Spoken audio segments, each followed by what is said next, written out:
Bismillahirrahmanirrahim. Altesse royale Mohammed Ben Salman, prince héritier et président du Conseil des ministres d'Arabie Saoudite, Majesté, Altesse, Excellences, Messieurs les chefs d'État et de gouvernement, Mesdames, Messieurs les ministres, Mesdames, Messieurs les ambassadeurs, Mesdames, Messieurs, Assalamu alaikum wa rahmatullahi ta'ala wa barakatuhu. Avant tout propos, je voudrais rendre grâce à Allah subhanahu wa ta'ala pour la faveur qu'il nous accorde de nous réunir ici au Royaume d'Arabie Saoudite pour nous concerter sur la grave situation en Palestine et au Liban. Je remercie vivement le roi et le prince héritier Mohammed Ben Salman pour l'accueil et l'hospitalité qui nous ont été réservés. C'est également l'occasion de rendre à nouveau un hommage aux serviteurs des deux mosquées pour les nombreuses initiatives en faveur des valeurs islamiques de paix et de tolérance, mais aussi de solidarité.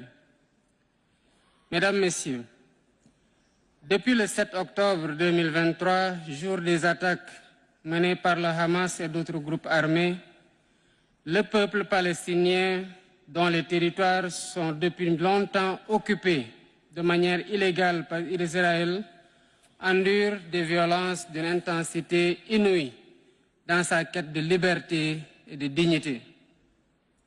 Plus de 43 000 Palestiniens ont perdu la vie dans ce conflit et les blessés se comptent par dizaines de milliers, en majorité des femmes et des enfants.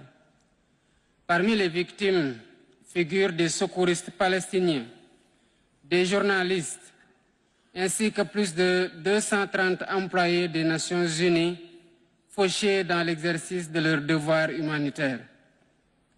Aujourd'hui, la bande de Gaza est dévastée par les opérations militaires israéliennes, couvrant plus de 80% de son territoire, avec des ordres d'évacuation forcés.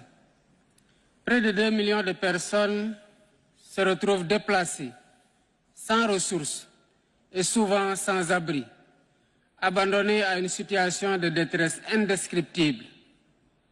Devant cette tragédie, les territoires palestiniens occupés, y compris Jérusalem-Est, vivent sous un régime de terreur et de violence extrême qui brise des vies, dissout des familles et piétine le droit international.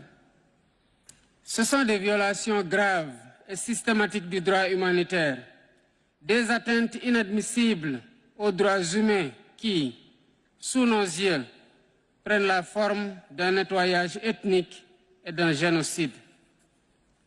Nous ne pouvons pas rester silencieux face à de tels actes, contraires aux valeurs les plus élémentaires de la dignité humaine. Nous devons agir pour réaffirmer que ces attaques et exactions d'Israël ne sont pas de simples actes de guerre. Nous devons exiger donc un cessez-le-feu immédiat, une réponse ferme pour mettre un terme à cette spirale de violence qui étend ses tentacules au Liban. Il est consternant de constater l'inaction du Conseil de sécurité des Nations Unies devant ces violations répétées.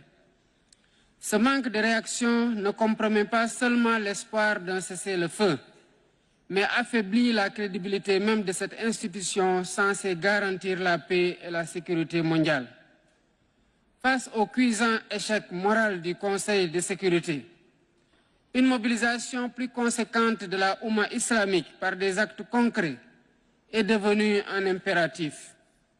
Ce conflit représente une menace non seulement pour la stabilité régionale, mais pour l'ensemble de la Oumma islamique et de la communauté internationale.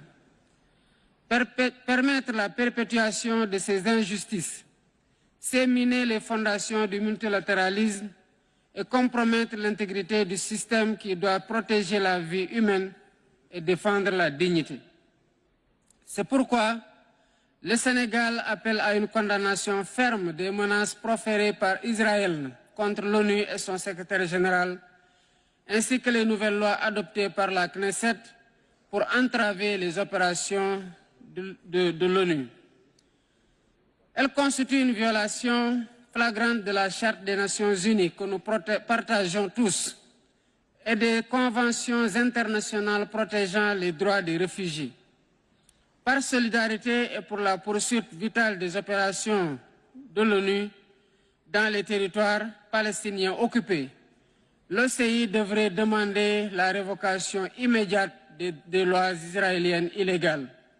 Mesdames, Messieurs, une véritable paix et durable entre Israël et Palestine ne pourra être atteinte que par une solution politique. Celle-ci devra être fondée sur le principe de 2 États existants côte à côte dans des frontières sûres et internationalement reconnues, avec Jérusalem-Est comme capitale de la Palestine, assortie d'un règlement équitable pour les réfugiés.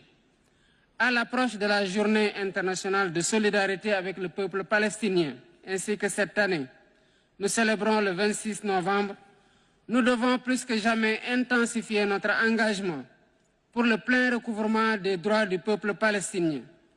Cette journée sera un moment de deuil pour honorer les victimes, mais aussi un appel pressant à mettre fin aux violences israéliennes contre le peuple palestinien et à œuvrer pour un avenir où la paix et la justice vont enfin triompher. L'heure est critique. Nous devons ici et maintenant unir nos voix et nos efforts dans un esprit de solidarité et de fraternité islamique pour que cessent les souffrances du peuple palestinien.